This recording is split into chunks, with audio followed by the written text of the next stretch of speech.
થોડા દિવસો પહેલા અમે એક વિડીયો મૂક્યો હતો કે જેમાં બે વાછરડાઓને અમારી ટીમ દ્વારા રેસ્ક્યુ કરવામાં આવ્યા હતા. તો આ બંને વાછરડાઓની સેવા કરવા માટે અમે આ બંને વાછરડાને અમારી ગૌશાળાએ લઈ આવ્યા છીએ. તેની સાથે અમારી ગૌશાળામાં આવી ઘણી બધી ગાયો રહે છે, માટે એમના નીણની અમારે ખૂબ જ જરૂર છે.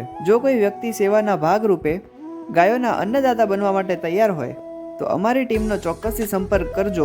આવા મૂંગા પશુઓનો સેવા કરવાનો લાભ અમુક વ્યક્તિઓને જ મળતો હોય છે. જો તમને આ લાભ મળ્યો છે તો એને ચૂકશો નહીં. અમારું રાધાકૃષ્ણ જનહિતકારી ટ્રસ્ટ જેનું માત્ર એક જ ધ્યેય છે મૂંગા પશુ પ્રાણીઓની સેવા કરવી. ગાય માત્ર પશુ નથી, એ તો આપણી માતા છે, જેમની સેવા કરવા માટે અમારા ટ્રસ્ટના દરેક સભ્યો દરેક સમયે હાજર હોય છે.